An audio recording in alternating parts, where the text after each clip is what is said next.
with the Algenist Sublime Defense Moisturizer with SPF 30. And we're going to go ahead and rub that all over the face. I feel that this suits me as a primer as well, so I don't have to do as many steps. And it's going to protect your skin with that SPF 30 in there.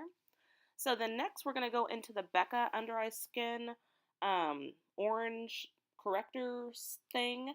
And go ahead and put that anywhere you have any darkness on your face. For me, I like to put it underneath my eyes because I have very dark circles from age, I'm assuming. I don't really know why. Let's go ahead and blend that out a little bit and just put a little bit of translucent powder on there. I'm using my Laura Mercier pressed powder. So next we're going in with some tape so we can get some really straight edges on our eyeshadow, and go ahead and put that on the back of your hand so some of the tackiness is off of it so it doesn't pull the sensitive skin around your eyes. And just go ahead and put that on your eyes in the angle that you want your eyeshadow to be. You might have to do it a couple times just to make sure that you get the lines as straight as they possibly can be. So then going in with the balm, put a lid on it, and we're going to go ahead and prime our eyelids. So just go ahead and apply that to your eyelids. Some people like to just put it on the lid itself. I like to put it all over because I get really greasy in the crease of my eye. And now I'm just setting that with some translucent powder. Now I'm going into the Too Faced Sweet Peach palette and going in with that neutral brown in the crease of the eye.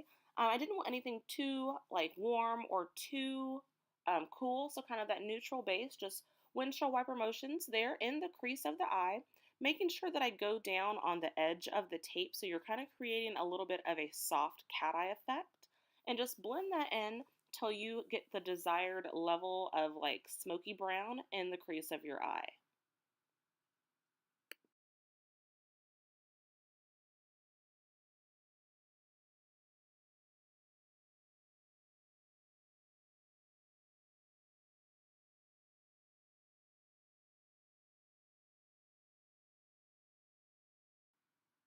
So next we're going to go into that purple shade in the palette and just kind of repeating the same motion and the same shape that we did with that neutral brown, but just bringing it down a little bit lower on the crease than the neutral brown to create just a tad bit of daytime appropriate smokiness to the eye. You're still going to drag it along the tape, creating that softened cat eye effect, and just keep layering that on until you get the desired level of smoky purple that you want. I didn't want it to be too drastic because this is a daytime look that I'm doing just to kind of run around town on a Saturday. So I know it's been a really long time, guys, since I've done a video, and sorry there was no intro because I kind of forgot to film the intro for this video, but I hopefully will get back into the swing of things a little bit. I am traveling a heck of a lot for work right now, so it is a challenge to get stuff filmed. Anyway, so going in with the champagne color in that palette. Sorry I didn't show you guys a picture of it, but if you've seen it, you know the color. And just packing that all on the lid of the eye. Sorry for all of the little sounds. My text message just went off, and so did my email. Anyways, so just keep packing that on. I wanted it to be really shimmery without using any type of a base with it. So just packed it on to the level that I wanted, and now going back in to that dusky purple shade that has a little bit of shimmer in it, and I'm using that to kind of marry the purple shimmer that we put, or not shimmer, the purple matte that we put on originally and that shimmer color, just kind of using that to marry those shades together so there's no disconnect with the eyeshadow. So just putting that a little bit on the lid to a little bit on the outer third of the eye as well, and just blend that how you want. So next what we're doing is we're going into that warmer shade because I felt like the look needed a little bit of warmth. So that's like a reddish brown in the palette, so or orangey brown, whatever you want to call it. And we're just going in and putting that a little bit above the brown shade that we already put on, just to create a little bit of warmth, a little bit of life to the eye. Sometimes if I don't do a little bit of warmth on my eye, I can look a little bit dead. So then going into that gold shimmery shade, we're going to highlight the brow bone. And just, you can use shimmer, you can use matte, you can use satin, whatever. But I felt like this shimmer was not too shimmery to put on the brow bone. And then just go ahead and blend everything out so you're not having a disconnect. So going into my Marc Jacobs foundation, and I'm not really sure why the shade of the camera and the background changed because I was sitting in the same spot. Anyways, with this foundation, you do not need a lot at all. I like to put 4 little dot slash swipes on my face, and that is plenty to cover. In fact, I probably could have done 3, but it's plenty to cover my entire face. Sorry guys, there's a crap ton of text messages rolling in right now on my computer while I am filming this video, so yeah. Anyways, just keep on blending that in. I find that this foundation needs to be blended a lot.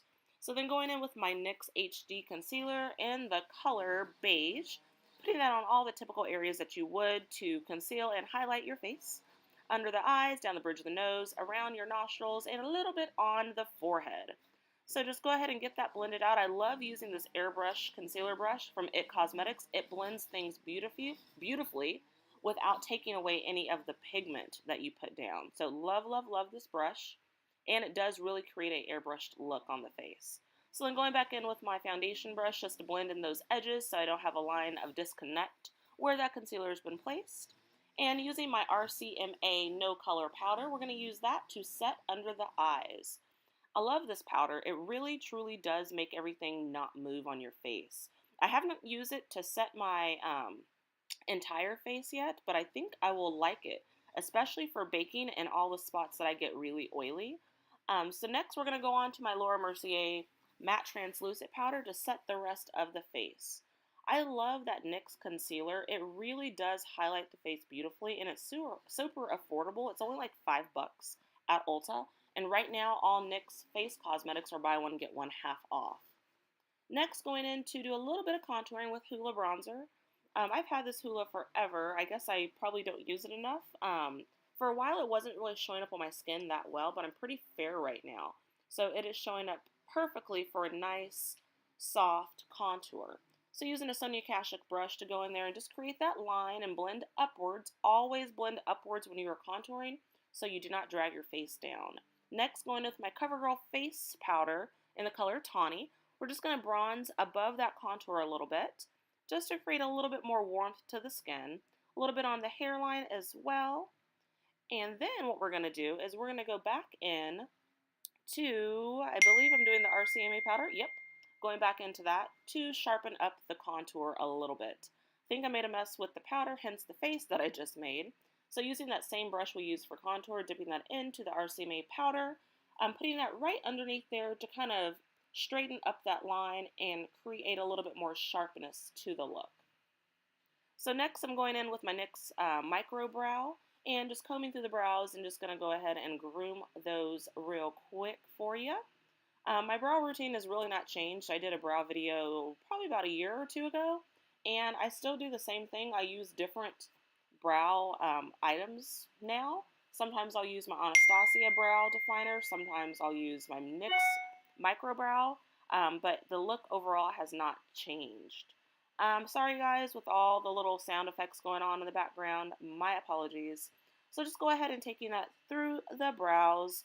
Not doing anything too drastic. I do need to get my brows shaped again.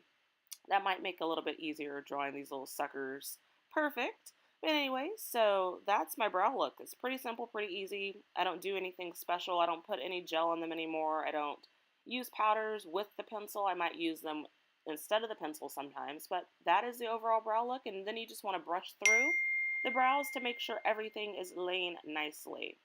Next, we're going to go and put some mascara on. I'm using Benefit Their Real Mascara. And just go ahead and putting that all over the lashes. A nice, good, healthy coat because I am not using any false lashes today. And I've already done my winged eyeliner. I did that a little while ago off camera because it is like heck for someone without glasses, who wears glasses, to do winged eyeliner without being right up on the mirror. So next we're going into blush. I'm using one of the NYX whatever those blushes are called. I'll leave it in the down bar for you guys. But this is the one that I love for the summertime because it's like a nice bronze shade on your cheeks. You could almost just do that instead of bronzer and it's beautiful. So then we're going to go in and do a little bit of highlighting. I'm going to use my Laura Geller Gilded Honey with a Luxie contour, small contour brush, and just kind of swirl that in the highlighter and then do swirling motions on the top of the cheek and a little bit on the brow bone just to create some height and gleam to the face. Not like a, oh my gosh, I can see you from space highlight, but a, ooh, she looks like she's glowing type of highlight. putting it on the bridge of the nose as well and on the Cupid's bow. Next, we're going to go ahead and get our powder brush, another powder brush, and sweep away all of that RCMA powder on the jawline just to clean up that contour a little bit. And as you can tell, it creates a little bit of a sharper line. Next, going with my Sephora matte lip cream, and we're just going to go ahead and use that for the lips. I was in the mood. I hadn't worn any dark, crazy colors for a while because of my new job. I can't really do a whole lot of crazy makeup like I used to when I worked at the cosmetology school. But we're kind of going in with a crazy purple because this is Saturday and I'm feeling a little bit different. I'm feeling like you don't have to always wear dark colors in the fall and winter, and I was going to get out of my box and start wearing a little bit of dark shades here in the summertime with a little bit brighter eye look. And that, ladies and gentlemen, is the finished look. It is very neutral on the eye, but fun on the lip. A very natural eye without having the fake eyelashes. I really like how this turned out, and I hope you guys enjoy it. I'll see you in my next video. Bye!